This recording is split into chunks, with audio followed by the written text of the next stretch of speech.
Hi, this is Tom. Welcome to the Tales of Mystara podcast. I'd like to start by saying thanks for giving my podcast a shot.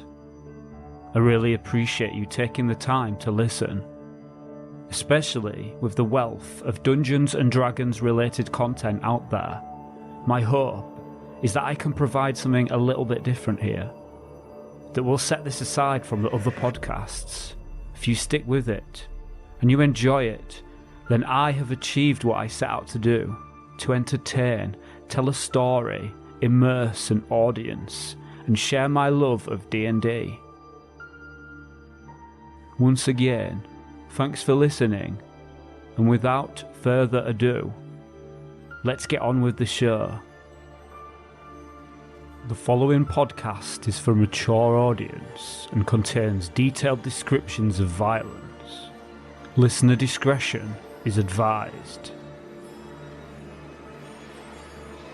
Welcome to the Tales of Mystara podcast, an experimental podcast that mixes traditional storytelling with old-school pen and paper role-playing games played entirely solo. This could be considered a dark fantasy novel or a solo Dungeons and Dragons campaign. If treated like a novel, then nothing can be assumed. Only the dice can determine the outcome.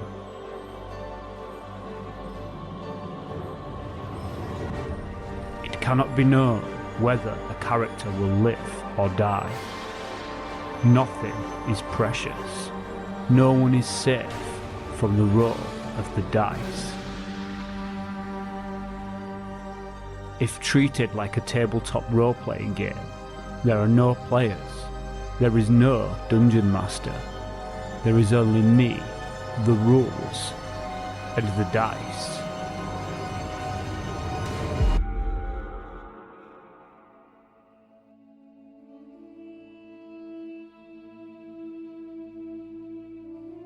The battle raged on, from dawn until noon, both kings growing so tired that each could barely wield his weapon.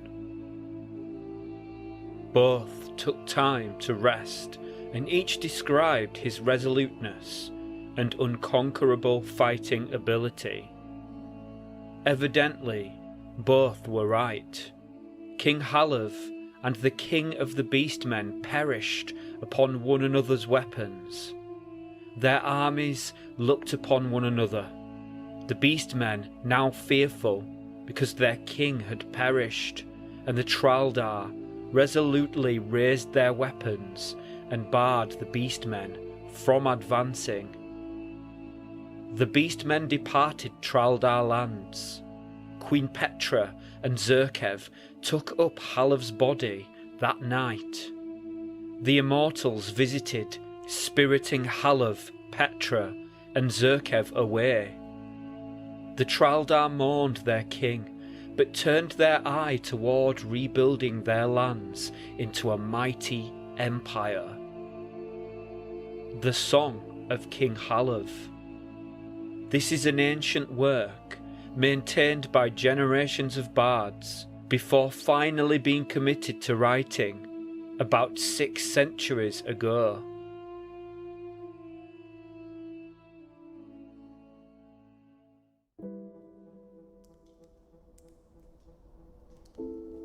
Date: Moldane 4, Claremont. AC 1000. Time: 10:53 AM. Party status: Claudius, 4 hit points. Theodore, 4 hit points. Elmo, 3 hit points. Ilyena, 3 hit points. Yolanda, 1 hit point. Ilyena has been badly wounded by a zombie. Following the battle, the party place Yolanda on top of Ilyena's large empty sack, which was used previously to carry Elmo when he fell into his magical slumber. Ilyena and Theodore, being 2 of the least encumbered, will stretcher her back to town. Claudius picks up Yolanda's share of the treasure, and the party make their way as quickly as they can through the ruined castle. The party's movement speed is only 15 feet per turn. It will take the party roughly 15 turns to carefully move back through the ruins, retracing their steps and picking up Elmo's share of the treasure along the way, which the party left behind after he fell into a magical sleep. Claudius takes the front of the marching order this time, his lantern still burning brightly. Ilyena picks up Yolanda's torch and passes it to Elmo. It's still burning. Ilyena then follows Claudius and carries Yolanda on the makeshift stretcher. Theodore holds the far end of the stretcher and Elmo walks behind.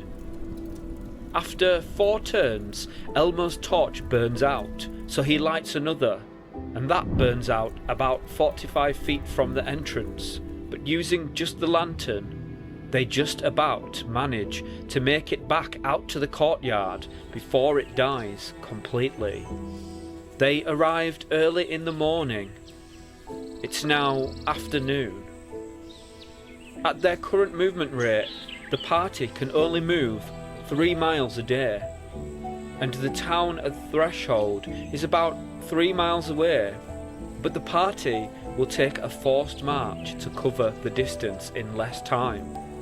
The terrain is also relatively unchallenging, as it is just a healthy walk along a dirt road through farmers' fields. It's also a lovely summer's day. I will rule that the party makes it to Threshold a few hours after sunset, around midnight. Threshold sits upon the edge of a small lake and about 90 miles north of Specularum. As the party makes their way into town, they pass the Tarn's Keep, which sits on the edge of the lake. The Tarn's Keep is Baron Halloran's castle. It is a small, sturdy fortress with a single curtain wall, with 4 towers and a large manor house. The party turns onto Newtown Road and follows it to the town gate. One of the guards speaks to Claudius. Arthol is his name. He's a 3rd level fighter.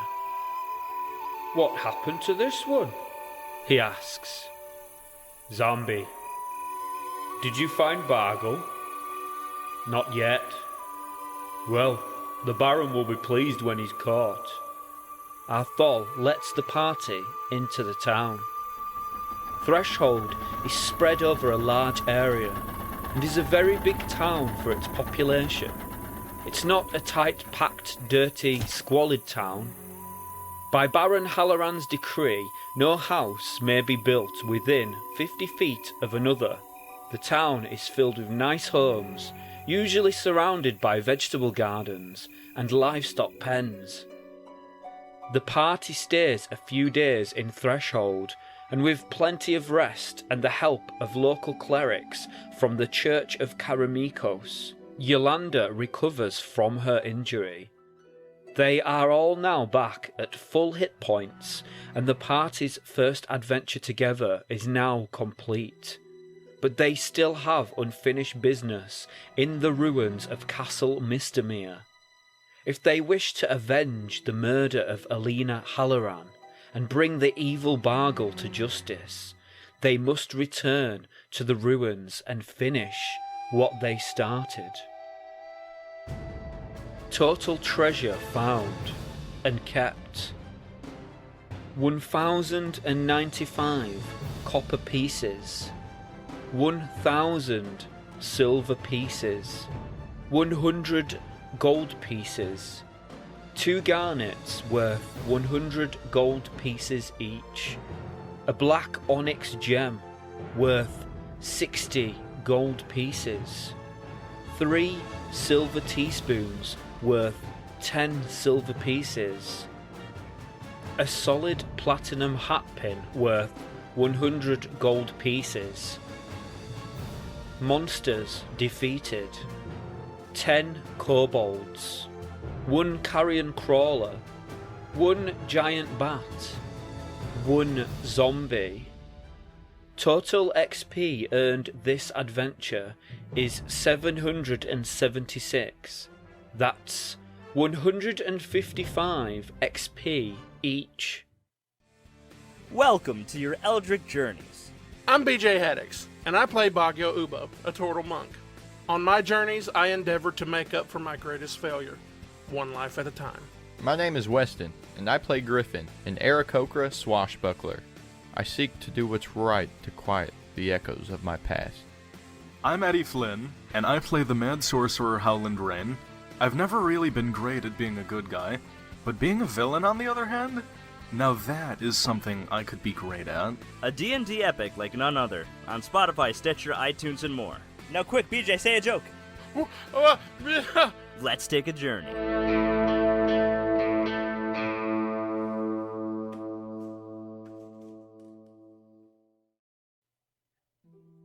The party divides the treasure evenly and fairly 5 ways after selling the garnets and gemstones.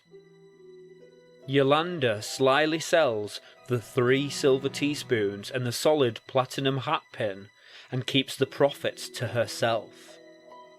Theodore buys himself a good quality silver dagger to replace the normal dagger lost amongst the trash and debris of Castle Mystara. He also spends a while memorizing the magic missile spell from his spellbook.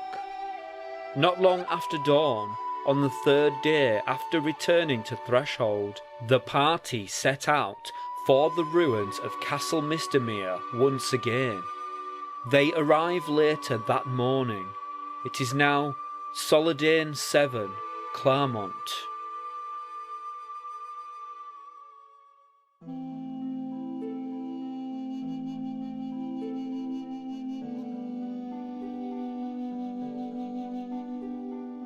Duke Stefan spent some uncomfortable years in Specularum after his arrival because he spent almost all his tax revenues on the maintenance of his army and the building of fine roads to span the Grand Duchy.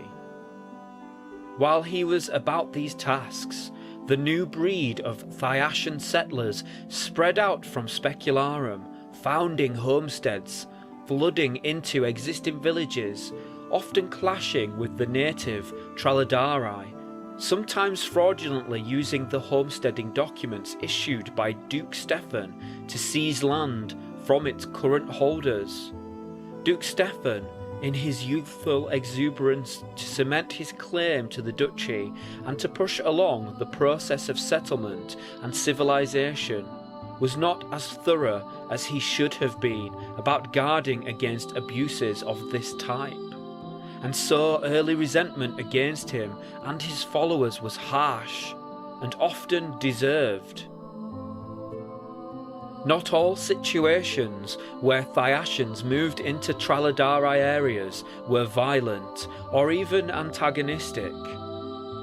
Baron Sherlane established himself as Lord of the village of Threshold, and then ruled firmly but fairly, treating Thyashan and Traladari with equal justice. Desmond Kelvin created a new settlement and named it for himself. Since he seized no land and kept his followers in line in stern military fashion, he did not earn the enmity of the surrounding Traladari residents. Baron Vorloy stole no lands, but began undercutting the prices of the Specularum merchant families, and effectively stole much of their business. These families, already bitter against Karameikos' followers, now took great pains to oppose the Duke and his followers at every point, publicly or secretly, as revenge for what they'd suffered through at his followers' hands. Worse still, Ludwig von Hendrix, the Duke's bizarre young cousin, caused immediate and unending troubles for the Duke as soon as he settled in his western lands. He seized Halag, the largest village on the Gulf of the same name, by force. Once it was conquered, he celebrated by announcing to the population his appointment as its new baron. He renamed the village Fort Doom to suit his sense of the theatrical, dubbing the barony the Black Eagle Barony after his ancestral coat of arms. He pressed many of Halav's residents into service to begin construction of a castle suited to his tastes. He stripped Traladari landowners of their properties and installed his own followers in their place. He installed guards on the road out of the region and forbade his subjects to leave the barony. He was openly contemptuous of those ignorant, foul-smelling Traladari swine, and took every opportunity to oppress them. Reports of his activities did reach the Duke, but Stefan was dealing with similar reports from all over the duchy. Most were so exaggerated that they resembled the accurate descriptions emerging from Ludwig's territory, so he assumed that they too were exaggerations. Fortunately, after the Marilynov rebellion in Specularum, there was no further armed resistance to the rule of Karameikos or his subordinate lords. But Traladari resentment started off high and was fanned by the callousness of many Thyacian lords for years to come.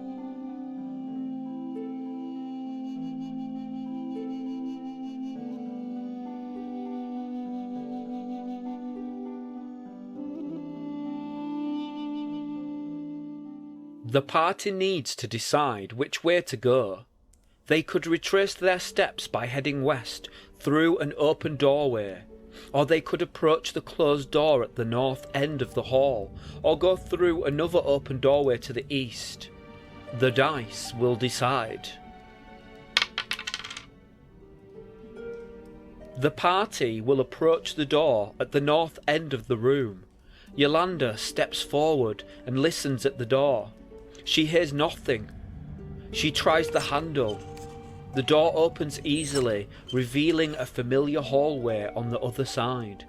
It's the hallway which connects the two bedrooms, the one where Elmo fell into a magical sleep to the west, and the one where he was roused from his slumber to the east, beyond which zombies may still lurk in the trash-filled corridor. Yolanda, check the door, Claudius instructs, preferring to go north to avoid an encounter. It's locked. You still have that key? Ilyena asks. Yolanda pulls out the brass key she found in the carrion crawler pit. It doesn't fit the lock. East then, says Claudius. There was another doorway in that bedroom. They move east into the bedroom, and she points to where she means. It's zombie-free, she says.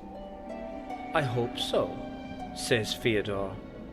The party moves through the doorway into a 20-foot by 30-foot room, which has another doorway in the north wall with no door. A stairway leads down. Trash and rubble is scattered about the floor, but nothing of value or interest remains. North, instructs Claudius. It makes rational sense to him to explore the ground floor of the castle before descending. Yolanda shushes the cleric and speaks in a whisper. I'll scout it out. Yolanda will move silently ahead. She has a 20% chance to succeed. No sooner than Yolanda creeps into the open north doorway, she is met by 5 kobolds standing ready in the centre of the room. They heard her approach. Will the party overcome the kobold guards? Or will the kobolds get the upper hand and slaughter the heroes, putting an end to the search for the elusive Bargo and justice for the murdered Alina Halloran? Stay tuned.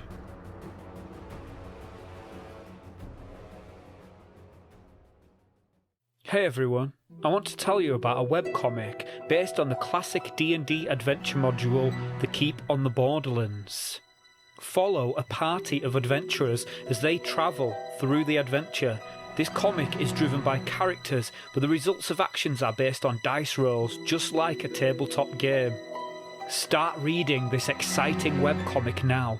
Visit thekeepontheborderlands.justinpfeil.com. Let's discover together what's going to happen.